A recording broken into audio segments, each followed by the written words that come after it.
Shalom. First and foremost, I want to give all praise, glory, and honor to Yahweh, Bahashem, Yahweh Shai, Bahashem, Rucha HaKodash. Double honors to our elder apostles, as well as the elder bishops who labored to teach us this truth. Salutations to the hopeful elect out there pushing this word in true sincerity and indeed. I'm your brother Kapatazar from the Great Millstone Chicago branch, coming at you in another real quick, Lord willing, edifying lesson. This will be a prophecy watch. All right, the port workers are going on strike all throughout the East Coast, all the way to Florida and Texas. And it just so happens that there's a hurricane going on. I don't know if it's already struck or, you know, if it's done or whatever, but, you know, people are still feeling the effects of that Hurricane Helen or something like that. But, yeah, this is just going to add more insult to the injury that already is the American economy. All right. And these people, they're going to break it down. And, yeah, it's just getting more and more just ugly. For real, for real. It's already expensive as hell. You know, like I've said in my previous lessons, inflation has already been putting belt to ass on everybody. And with this strike, it's going to get even worse. And it's going to really become unaffordable for a lot of people. Okay.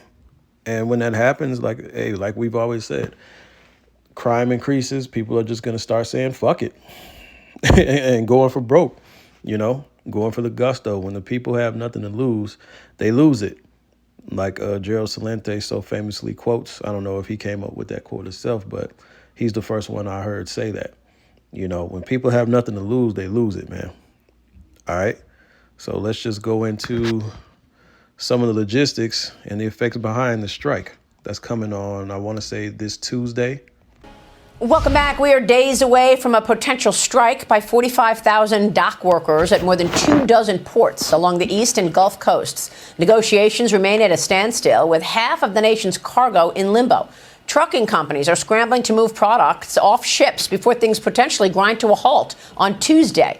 And now major shipping companies say they will be slapping a port disruption surcharge on all cargo coming to or from these terminals if a strike does go through.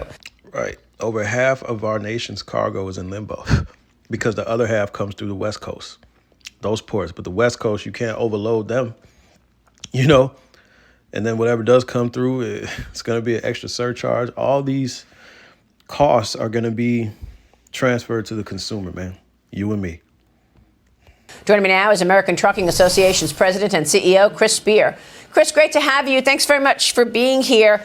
What's your reaction to this, and where do you think this is going? Well, Maria, thanks for having me. I think the impact, if this strike occurs next Tuesday, is going to be significant, not just on the economy, but Americans, everybody that's in need of goods each day are going to feel the impact that this is going to have. We're talking 36 ports in the East and Gulf Coast that are represented here. 5 of the top 10 in the country are going to shut down on Tuesday.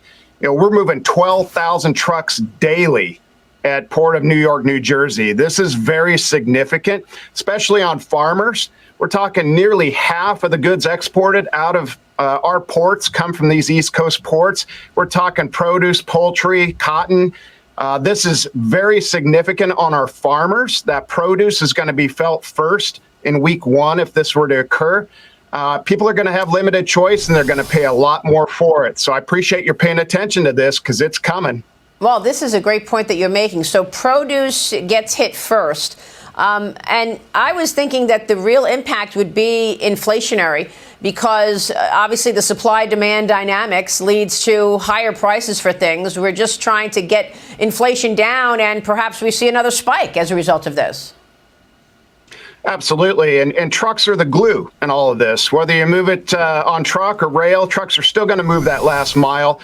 And we're talking, large companies, but also the medium and small companies, independent contractors, owner operators. They're going to get hung out to dry if these ports shut. So beyond the 85,000 ILA workers, we're talking thousands of other workers that support the supply chain. It's going to take a long time after a week to 2 weeks of shutdown for the economy to recover. So inflation is definitely an outcome from this. Yeah. So Right. More inflation. All right. Let's not speak as if inflation isn't already a thing. Okay, it's definitely a thing, and with this strike, it's going to become an even bigger issue. Okay, it's already hella expensive now. It's going to get more expensive, man. This is a part of the squeeze that's going on. This is why they want to introduce the robots. They want to automate everything. They want AI and automation to take over all these major industries so they don't have to worry about workers going on strikes, man. Okay? This is why they want everything electronic and digital. They want to get people out the way, man. Okay? If the truckers take on more load, doesn't that mean we see an impact to gasoline prices? I mean, oil prices have come off of the highs in the last couple of months. Does that reverse? Absolutely. I think you're going to see repercussions that are going to last. So every week is about a month, 2-3 weeks push out into a quarter to 2 quarters. You could see this spilling well into 2025. Having real repercussions. If the longer it plays out, the more impact you're going to have. It can cost $5 billion a day, these strikes. $5 billion a day. You see that? This is nuts, man. Hey, gas just got back down to $3. I was paying close to damn near $5. That shit, hey, we about to see it ain't finna be too good of a Christmas, man. All right. I'm telling you right now, 2024, hey, it's probably getting ready to be one of the worst, most lowest spending Christmases ever, bro. All right. It is not finna be a happy holiday this year, this 2024, man. So 36 ports, East Coast, Gulf Coast.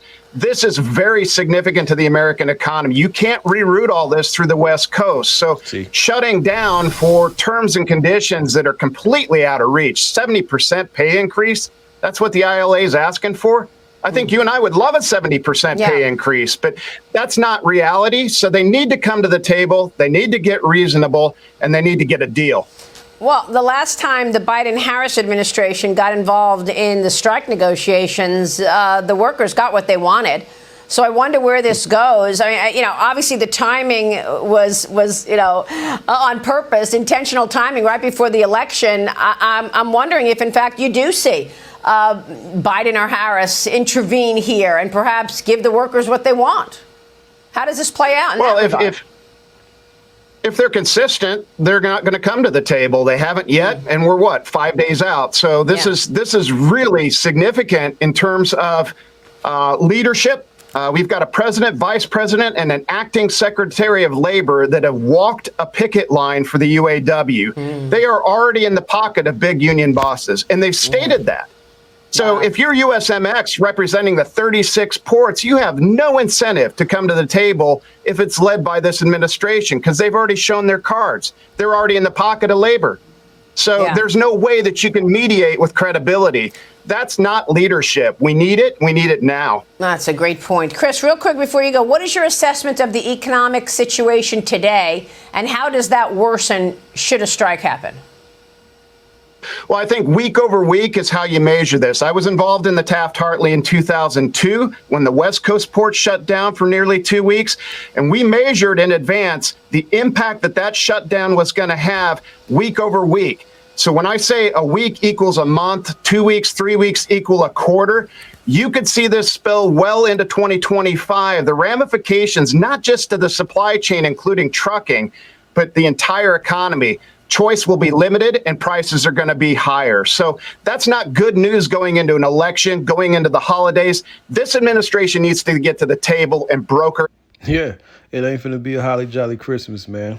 All right? Motherfuckers about to be getting hit upside the head, man.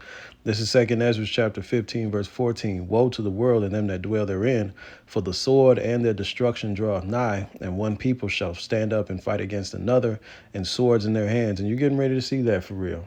All right, with these elections, with just the whole divide of the nation going on right now.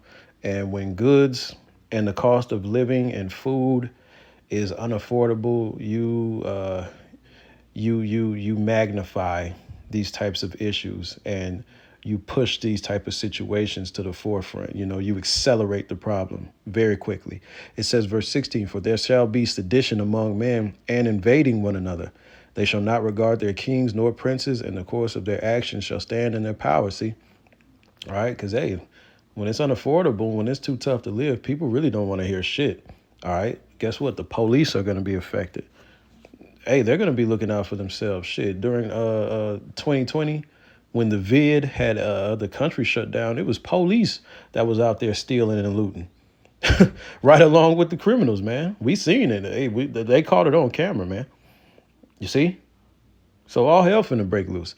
It says, a man shall desire to go into a city and shall not be able, for because of their pride, the city shall be troubled, the houses shall be destroyed, and men shall be afraid. See? All right? The workers are coming to a strike, all right, because all contention is because of pride, as it's written in the book of Proverbs, man. They can't come to an agreement because there's pride, all right? Businesses and corporations are making record profits, all right, and the workers are tired of getting the short end of the stick. So shit, they want a bigger piece of the pie too. So now comes contention. Now comes the problem, all right? It says, verse 19, a man shall have no pity upon his neighbor, but shall destroy their houses with the sword and spoil their goods because of the lack of bread and for great tribulation. See that?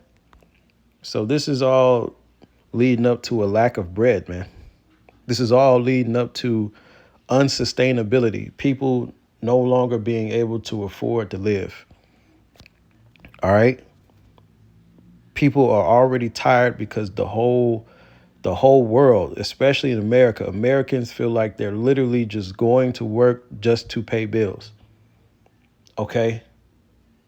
People are barely keeping their heads above water and they're working fucking 40, 50, 60-hour weeks, man. And people are burnt out and tired of this shit. So they're going to lose it. All right? But I'm going to just leave that alone. Hope this was edifying. All praise, glory, and honor to Yahweh Shem Shai. This is another Prophecy Watch. Economy, man, is through. We through. We almost out of here. Shalom.